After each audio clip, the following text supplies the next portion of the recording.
Hi friends, आज BA semester 5 economics MJC और 8 और यूनिट 1 इसका महत्वपूर्ण क्वेश्चन है, सब्जेक्टिव है, लॉन्ग आंसर। तो अल्पाधिकार से क्या आशय है, इसकी विशेषता क्या है, ये जानेंगे, इसका अर्थ जानेंगे। और अल्पाधिकार को इंग्लिश में कहते हैं ओलिगोपोली। इसको जानते हैं। सबसे पहले क्या होता है अल्पाधिकार में? फर्म यानी विक्रेता की संख्या कम होती है और इसमें एक दूसरे पर निर्भर रहता है। और इसमें फर्म की संख्या जो है ना, बताना थोड़ा कठिन है। कैसे है ये सारा चीज़ हम इसमें जानते हैं। तो चलिए, एक चीज़ यहाँ पे और समझ लीजिए। जैसे कि होता है पूर्ण प्रतियोगिता बाजार में बहुत सारे क्रेता विक्रेता होते हैं और एकाधिकार बाजार में एक विक्रेता होते हैं। और जैसे कि अल्पाधिकार, इसमें क्या होता है, कुछ यानी थोड़ी सी कुछ विक्रेता होती है इसमें, यानी उन दोनों के बीच का होता है। पूर्ण प्रतियोगिता और एकाधिकार के बीच में अल्पाधिकार।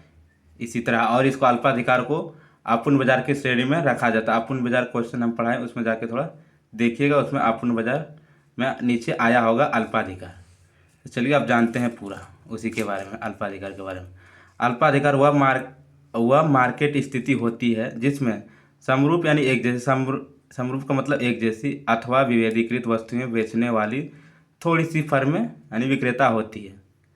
क्या होती है? समरूप अथवा विभेदीकृत वस्तु जो बेचने वाले उसकी संख्या थोड़ी सी यानी थोड़ी सी फर्में है यानी कम होती है।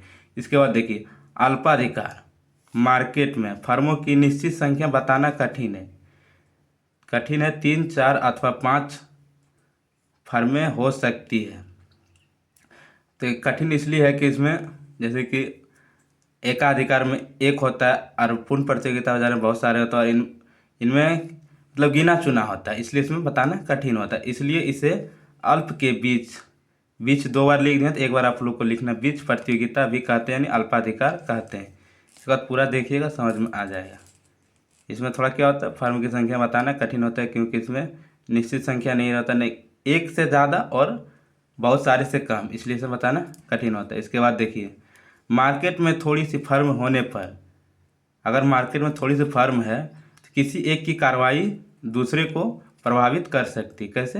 क्योंकि मार्केट में जो है क्या, फर्म की संख्या कम है, तो कोई अगर किसी प्रकार कोई परिवर्तन करेगा तो दूसरे पर तो प्रभावित होगा ही होगा वो, क्योंकि फर्म की संख्या कम है, कंपटीशन चलेगा। इसके बाद देखिए, एक अल्पाधिकार, यहाँ तक हो चुका ना। एक अल्पाधिकार उद्योग क्या कर सकती है, या तो समरूप अथवा विभिन्न प्रकार की वस्तु उत्पादित कर सकती है। कर सकती है, एक अल्पाधिकार क्या कर सकती है, वस्तु का जो उत्पादन करेगा तो समरूप या तो विभिन्न प्रकार की वस्तुएं उत्पादित कर सकती है। थोड़ा ध्यान से समझिएगा। इसके बाद पहली किस्म को क्या कहते हैं, पहली किस्म को शुद्ध अथवा पूर्ण अल्पाधिकार और दूसरी को अपूर्ण अथवा विभेदीकृत अल्पाधिकार कहते हैं। इसके बाद आगे देखिए, शुद्ध अल्पाधिकार क्या है। शुद्ध अल्पाधिकार मुख्य तौर से ऐसी औद्योगिक वस्तु के उत्पादकों में पाई जाती है। किसमें पाई जाती है? जैसे एल्युमिनियम, सीमेंट, तांबा, स्टील, जस्ता आदि।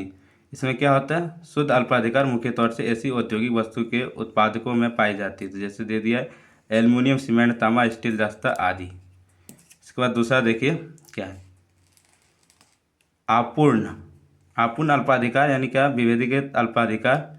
ऐसी यहाँ पे देखिए लिखा है ना,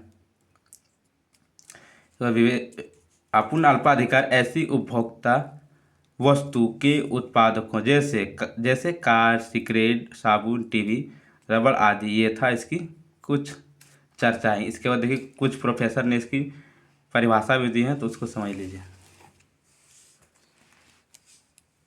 प्रोफेसर लेफ्टविच के अनुसार इसकी परिभाषा देखिए, बाजार की उस दशा को अल्पाधिकार कहा जाता है जिसमें क्या बोले थे, थोड़ी संख्या में विक्रेता यानी फर्म की संख्या होती है, थोड़ी संख्या में विक्रेता होती है तथा प्रत्येक विक्रेता जो उसकी क्रियाएं दूसरे विक्रेताओं के लिए महत्वपूर्ण है। क्योंकि विक्रेताओं की संख्या में ज़्यादा नहीं है, कम होने के कारण किसी मतलब जो प्रत्येक विक्रेता है, वो किसी प्रकार को कोई परिवर्तन करता है तो वो दूसरे के लिए क्या होता है, महत्वपूर्ण ही होता है। क्योंकि उन्हें भी बाजार में बने रहना है, तो उन सब चीज़ों से ध्यान देना पड़ेगा, इसलिए बोला विक्रेताओं के लिए महत्वपूर्ण होता है।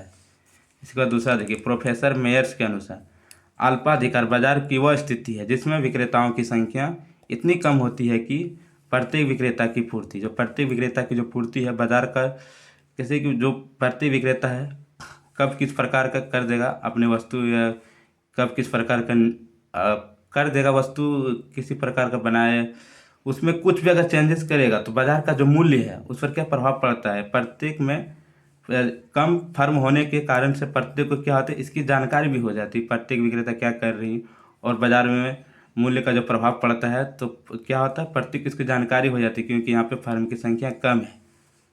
तो चलिए अब इसकी हम विशेषता जानते हैं क्या है।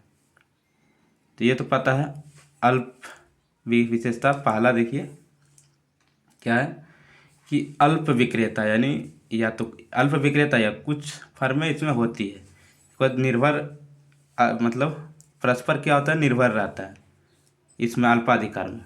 तो देखिए इसमें क्या होता है, जो किस कारण से मतलब एक दूसरे पर निर्भर रहता है।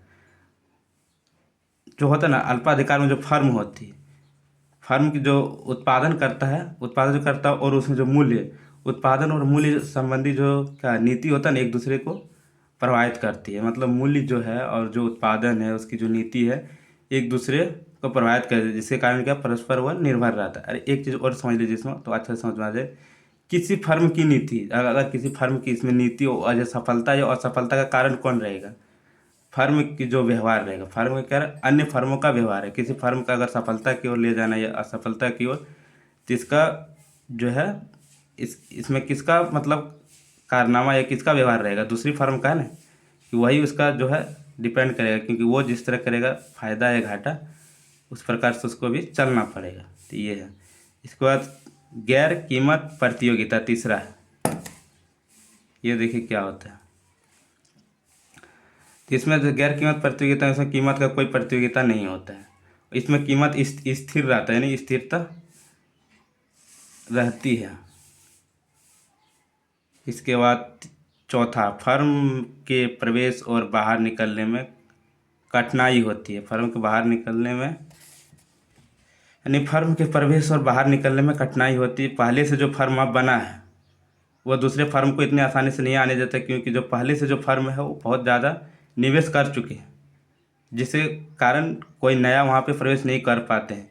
जो पहला फर्म होता है वो अपना अगर मान लीजिए अपना किसी वस्तु का रेट या प्राइस कम कर दे, और जो नया नया प्रवेश किया है जितना होना चाहिए उस वस्तु का प्राइस उतना ना रख के पहले वाला कम कर दे, तो इसका तो घाटा हो जाएगी, जिसके कारण से ये वहाँ पे टिका नहीं रह पाएगा। यही था प्रवेश और निकास में कठिनाई। इसका तो इसमें कड़ी प्रतियोगिता होती, कम होने के कारण मांग वक्र इसका अनिश्चित होता है। तो ये था कुछ। तो उम्मीद करता हूँ आप लोग को समझ में आ गया होगा।